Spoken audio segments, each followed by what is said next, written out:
Guys, welcome back to Selvi cooking channel.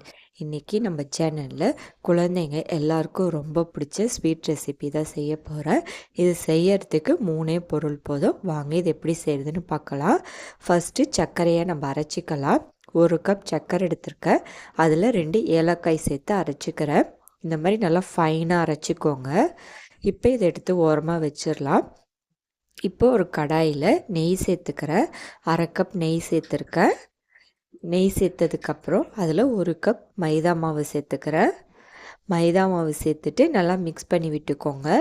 ஃப்ளேமை medium ஃப்ளேமில் வச்சுக்கோங்க. இதை மிக்ஸ் பண்ணிக்கிட்டே இருக்கணும்.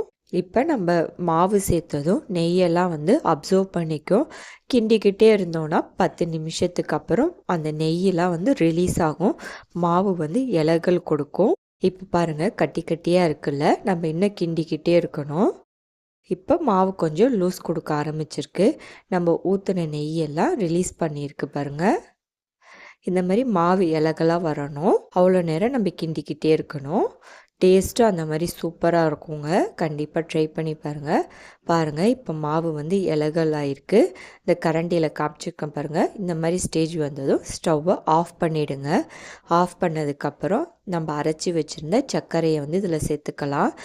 சர்க்கரை கொஞ்சம் கொஞ்சமாக சேர்த்துக்கோங்க. எந்த அளவுக்கு இனிப்பு சாப்பிடுவீங்களோ அதுக்கேற்ற மாதிரி சேர்த்துக்கோங்க. நான் 1 கப்புக்கு 2 டேபிள் ஸ்பூன் கம்மியான அளவில் சர்க்கரை சேர்த்துருக்கேன். ஃபஸ்ட்டு கொஞ்சம் சர்க்கரை சேர்த்து நல்லா மிக்ஸ் பண்ணி விட்டுக்கிறேன். இனிப்பு இன்னும் தேவைப்படுறதுனால இன்னும் கொஞ்சம் சர்க்கரை சேர்த்துக்கிறேன்.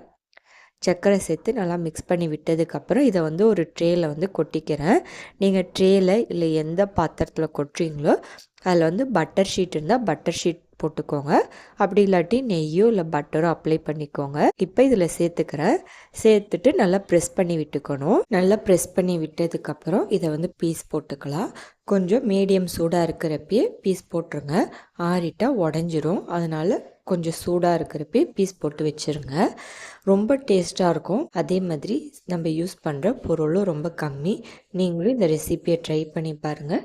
சின்னவங்க மட்டும் இல்லை, பெரியவங்களும் விரும்பி கேட்பாங்க. இந்த வீடியோ பிடிச்சிருந்தால் லைக் பண்ணுங்கள், ஷேர் பண்ணுங்கள், சப்ஸ்கிரைப் பண்ணுங்கள். நோட்டிஃபிகேஷன் வரணும்னா பெல் ஐக்கனையும் கிளிக் பண்ணுங்கள்.